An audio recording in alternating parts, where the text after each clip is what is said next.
Hammaga salom. Sizlar bilan yana Jasur Kambek. Kecha bilaman, men har kun video qo'yayotgan edim, lekin kecha video qo'ymadim. Lekin bugun men shu videoni qo'yaman, ya'ni bugun Beldirikka yangi skin keldi. Va eng qizig'i, bugun men o'sha skinni oldim.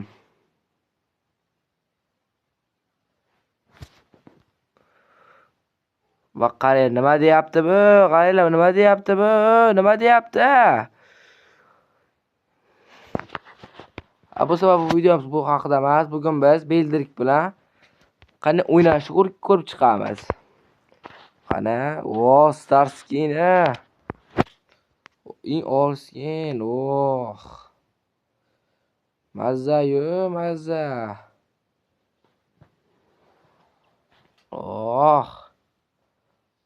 Hozir ko'ramiz-da.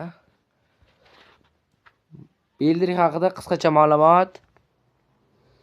Beldirik bu tanklar orasida eng kuchlilar joyga turadi. Agar sizlar unga to'g'ri narsalar olib bersangiz, bu eng kuchli tank ham bo'lishi mumkin. Mana nimalar kerakligini ko'rsataman unga. Mana bu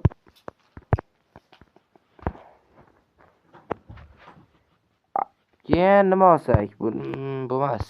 Buni olaylik. Nimaga buni deyapman? Shunda qaranglar ko'rsaman.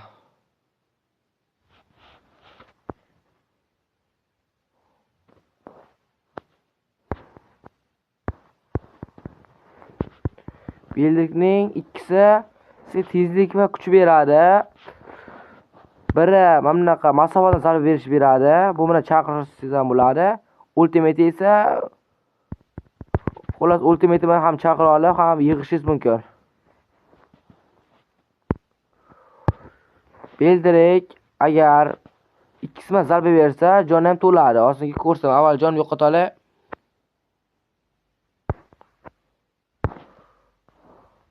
Mana hozir ko'rsam-a. Ko'rdingiz, jonim to'ldi. Hozir.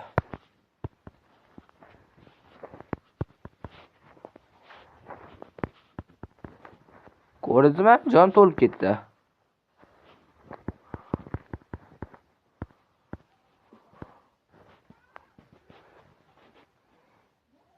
Ko'rganingizdek, Beldirik bu juda kuchli tank. Mana kim bilsa billa, yani eski sezon gerida mana eski Lord qaytdi. Lekin u aytay qolay, bu menga yoqmaydi menga bu Lord. Yo'qale.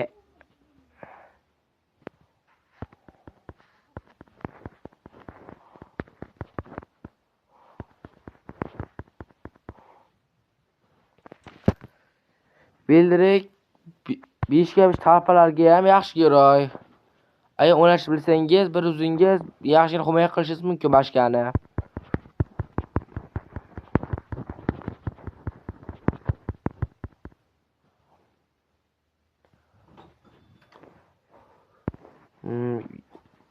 Nima desam bo'ladi endi? Bo'ldi shu ma'lumotlar. Agar sizga yana biron giroy, biron qahramon haqida ma'lumot kerak bo'lsa, meni kommentimga yozib ketingizlar. Va like va obuna tugmasini bosinglar. Va video tugadi.